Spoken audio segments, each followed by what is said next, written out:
We all know that the Ioniq 5 is one of the fastest charging cars for the money. And if you saw my charging test from last spring, then you will know with a perfectly conditioned battery pack, you should be able to charge from 10 to 80% in just 20 minutes. But what about if it's really cold out and you didn't have time to precondition your battery? This winter has been one of the worst in recent history, at least here in the Northeast, and I know much of the country has experienced really cold weather. Well, I ran this test, so let's start out talking about the conditions. So I got the car to exactly 10% upon arrival. I let the car sit outside because we have underground parking here at our apartment, so if I leave it down there, it's going to be too warm to do this test. So I left it outside overnight. It got into the high 20s. So by the time I got it to the charger, it was at about 34 degrees Fahrenheit. I ran climate control on auto level 1 at 72 degrees, and I plugged it in at my local Ioniq rechargery on an Alpitronic HYC 400, and nobody shared power with me. I was the only person on this charger, so there was no issue or limiting happening from the charger itself. You know that when you plug the car in, you will get an estimated time to completion for whichever charging level you have it set to. And obviously in this case, it was 80%. So I plugged it in and it immediately told me 38 minutes from 10 to 80%. So how long did it actually take?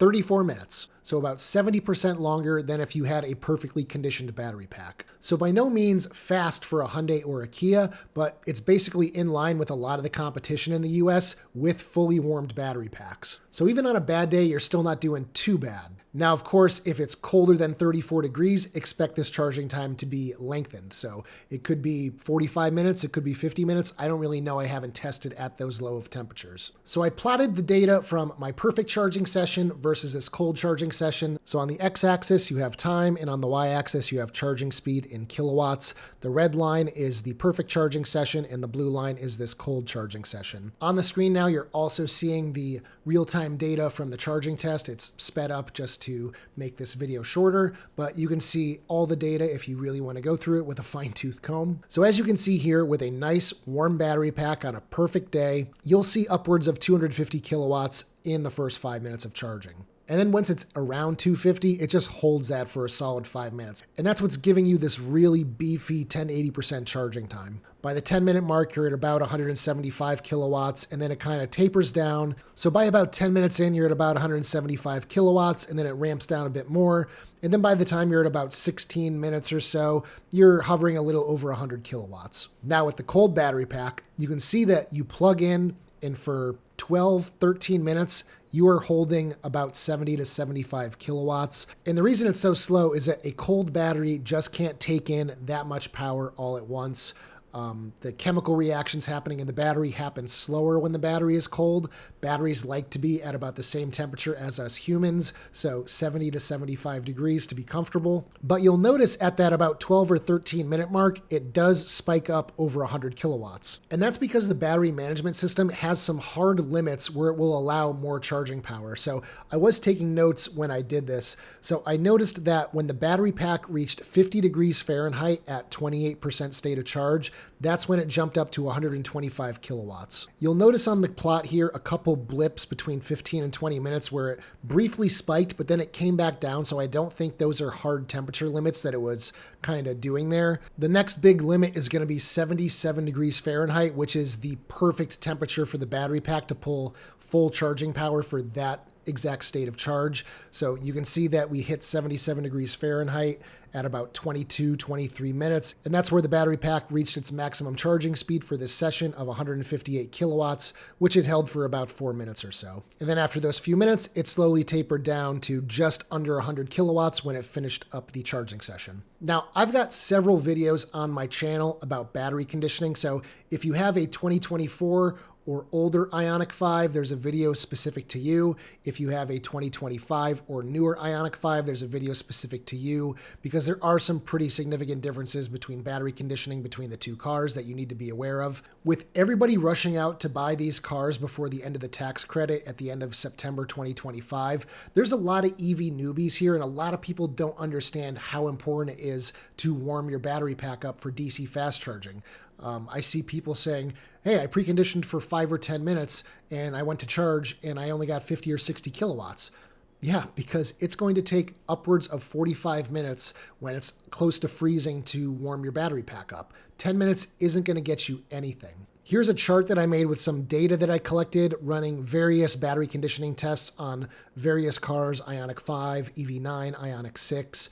And you can see that if it is around 20 degrees Fahrenheit outside, it's going to take upwards of 80 minutes to precondition your battery pack. So if you're on a road trip, make sure to start it early if you do need to DC fast charge. From freezing, it's about 45, 50-ish minutes. From about 41 degrees, it's about 37 minutes. And from 54 degrees, it's about a half an hour. Once you do start battery conditioning, it takes time for the heating system to warm up, to even move that temperature up a couple of degrees. There's a lot of thermal mass in that battery pack, and it takes time to absorb that heat. So if you only have 5 or 10 minutes, it's almost pointless to even activate it. Now, I know you guys are going to go in the comment section and ask me, how are you getting all this data? Well, I'm going to be putting out a new video on the OBD2 scanner and how to look at your car's various parameters while you are charging, while you're driving, because I get this question on almost every video now. I think it warrants putting out a new updated video. If you want to check out my first video on OBD2 scanners, you can click that link above. Before we end this video, I want to let you guys know about a new product in my store that I think could be really helpful to a lot of owners of 2024 and earlier Ioniq 5s. And this is the charging cap retrieval tool. So many people have seen this where the DC charging pins in your car's charge port, one of the little plastic caps will go missing. Sometimes it ends up in the charger handle. Other times it might be stuck in your adapter. So what this little tool does is it allows you to go in there, click onto that cap, pull it out, and then you can reinstall it on your car. Hyundai and Kia are selling updated versions of these caps. There was a TSB, a technical service bulletin, I want to say a year and a half ago or so, about these new caps because they kept falling off. So they had to come out with a new version. So you can buy those for a few dollars. Don't go to the dealership and waste your time. Just order them online, pop them off, install the new ones yourself. But if you do ever find yourself at a charging station and it's not seating with your car's connector, maybe another Ioniq 5 or Ioniq 6 owner's cap is stuck in the handle. So you could use this tool to just go in there, pop it out, and get that charger working too. Because I think this is something every EGMP owner with a CCS charge port should have, I kept the price really low. It's only $4 plus shipping, which will be about $4 or $5. I just want all of you to be able to fix your adapters, your charging handles yourself, and not have to deal with this issue. So if you guys liked today's video, be sure to give it a thumbs up. Again, check out my store, ioniqguy.com, for all sorts of other accessories for your Hyundai, Kia, or Genesis EV. And as always, I'll see you guys in the next one. Take care, everybody.